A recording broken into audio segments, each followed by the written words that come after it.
Hello and welcome to another episode of the Bible in 1 Year with the Preacher's Husband. Today we're talking about Joshua chapter 9, 10, and 11. And then tomorrow we're going to be talking about Joshua 12 through 15. That is right. 4 chapters tomorrow. 12, 13, 14, and 15. Today we are talking about a lot of conquests. Now where we left off, Joshua had just completed the conquest of Ai or Ai or however you want to say it. We start out with deception. Deception by the Gibeons. When the inhabitants of Gibeon heard what Joshua had done to Jericho and Ai, they acted deceptively. Now what they did is they basically put on wore out clothes and got some old beat up dry bread, and they went over to Joshua and his crew and said, well, we've traveled from so far away, and they made it look like they had traveled forever and their bread had dried out since they've come so far, and said, we want to make a peace treaty with you. We want to help you guys out. We don't want to be against you guys. We just want to be friends. You know, we don't want you to attack us and kill us. They said, okay. Well, they made a pact with them not to. So in verse 15 it says, so Joshua established peace with them and made a treaty to let them live, and the leaders of the community swore an oath to them. Well, they didn't realize that they just lived down the street. That's it. They were neighbors, really.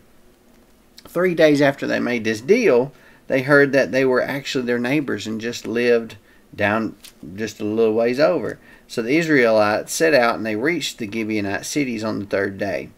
Now the Israelites did not attack them because they promised them that they wouldn't. They swore an oath and swore to God that they would not attack them. And the whole community grumbled against the leaders of Israel. They were upset about it. They're like, I can't believe this. They're in our land, but we just agreed not to attack them when God told us we were supposed to. But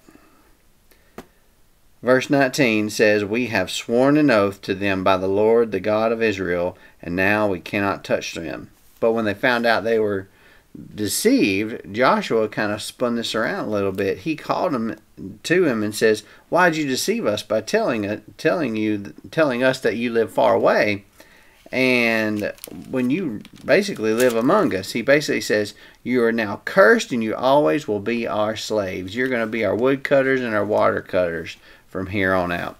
And they were for a while. We get to chapter 10. It's the day the sun stood still. I found this very interesting. You get over here onto, basically there's a king of Jerusalem had heard about Joshua, and he got 4 other kings to join together with him, and they decided they were going to go attack Joshua and take him out because they had heard what all had happened. So Joshua catches wind of this, and he organizes his group and he goes to basically attack them instead. So Joshua caught them by surprise after marching all night from Gilgal when they told him about it. So he threw them into confusion, basically. God threw them into confusion before Israel, and he defeated them in a great slaughter at Gibeon, that place where the crew had deceived them. Now we get to verse 12. It says, on the day the Lord gave the Amorites over to the Israelites, Joshua spoke to the Lord in the presence of Israel. Sun stand still over Gibeon, and moon over the valley of Ajalon. And the sun stood still, and the moon stopped, until the nation took vengeance upon the nation, until the nation took vengeance on its enemies. Isn't this written in the book of Jashar? So the sun stopped in the middle of the sky and delayed its setting almost a full day. There has been no day like it before or since. Now, some argue that here Joshua is actually, this is Joshua's prayer. And some people argue that this prayer was addressing the sun and the moon as if they were deities. But that's not really the case here. Because in the 3 previous communications in this chapter, the addressee is never named in the message itself, but only in the introduction. The same as is true here. He's basically praying to God, not to the sun and the moon. He addresses God, and then he was given the authority to command the sun and the moon. So his prayer was him commanding the sun and the moon to do as God gave him the authority to command it. Now, verse 13, this is the confirmation of the preceding verses. Miraculously, the sun and the moon ceased in their course across the sky.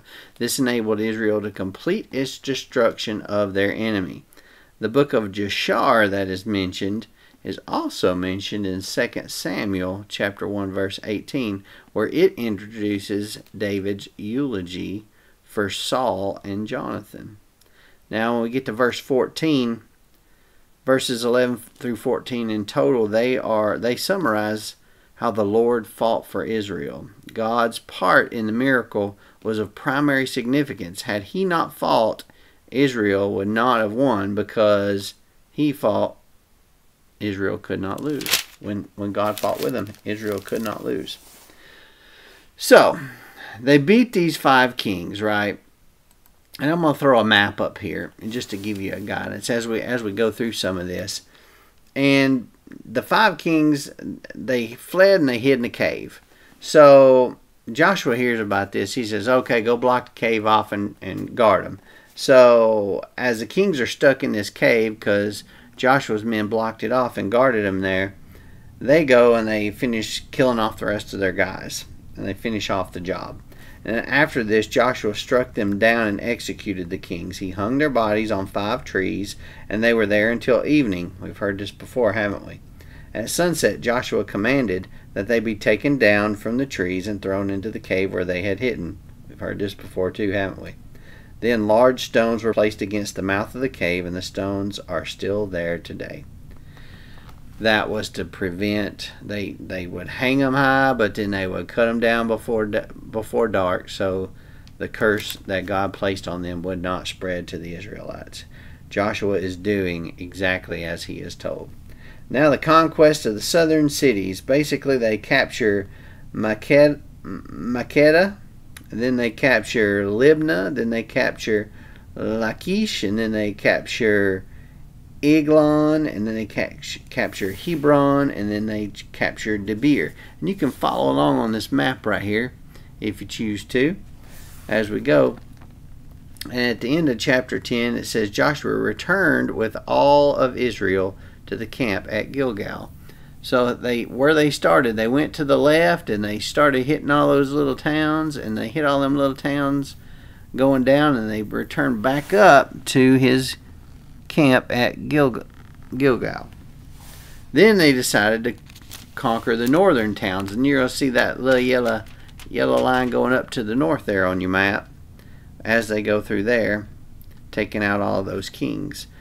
King Hazar heard the news of what had happened, and he got all these other kings in the area to band with him and try to take on Joshua. Verse 5, it says, all these kings joined forces. They came and camped together at the waters of Merom to attack Israel. And the Lord said to Joshua, don't be afraid of them, for this time tomorrow I'll cause all of them to be killed for Israel. You are to hamstring their horses and burn their chariots. So Joshua and all his troops surprised them at the waters of Merom and attacked them. And, of course, the Lord handed them over to Israel. At that time, after they had defeated them, Joshua turned back. He captured Hazar, and he struck down its king with the sword, because Hazar had formerly been the leader of all these kingdoms, but he had gone away from them. So there's the end of them. And then we get to verse 13. It says, however, Israel did not burn any of the cities that stood in their mounds, except Hazor, which Joshua burned. The Israelites plundered all the spoils and all the cattle. And of course they kept all of that for themselves, because they've already given the first portion to God. Remember that. And of course there's a summary of all the conquests here at the end of chapter 11. One thing that stood out to me here was verses 19 through 21, and then a little bit of 22. No city made peace with the Israelites except the Hivites who inhabited Gibeon. All of them were taken in battle, for it was the Lord's intention to harden their hearts so that they would engage Israel in battle, be completely destroyed without mercy, and be annihilated, just as the Lord had commanded Moses. So the ones that they made a treaty with, it was God's intention that he turned them against Israel, so they'll fight Israel. Now here's a kicker that stood out to me. Verse 21, at that time Joshua proceeded to exterminate the Anakim. The Anakim, they were giants like like Goliath, so to speak. The Anakim, they represented legendary warriors. We read about them in Deuteronomy chapter 2. By the time Joshua had lived for hundreds of years, by the time Joshua got there, they had already lived for hundreds of years in this area. The three Anakim in Joshua 14 that we're going to read about tomorrow, they actually they may correspond with the three towns that are mentioned here, perhaps as the rulers of the three towns that were named here.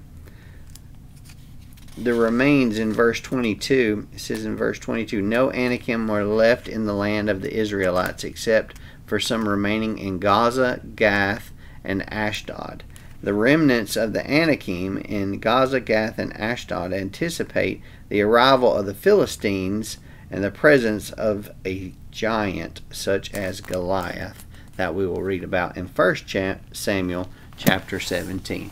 Now those giants stood out to me. This is just one picture. I looked up a bunch of pictures and a bunch of articles about giants and stuff, and some articles say there have been over 900 giant humans that have been found, some as tall as 8 feet, some as tall as 17 and 18 feet, who have been excavated. A lot of these pictures, though, that are brought up have been deemed fake and photoshopped, but this one right here was actually a photo taken from the Smithsonian at one time, and I haven't found anybody saying that this one's a fake yet, but there is controversy about it as well. People saying that the Smithsonian has covered up the finding of giants all across the world. There have been several found in the United States. There have been giant skeletons as big as 9 feet tall that were found. One was a Native American giant skull from North America. Some from Europe, some from the Middle East. They find them all over the place. But apparently, there's a big cover-up. What do you think about it? You think it's real? Do you think there really were giants? I do. I read the Bible. The Bible says there were. I think there were. What do you think about it? I hope this has touched you. If it has, click the like button, the subscribe button, and of course, click the little jingle bell so you can get notified the next time I upload a video. And I hope to see you tomorrow for Joshua 12, 13, 14, and 15.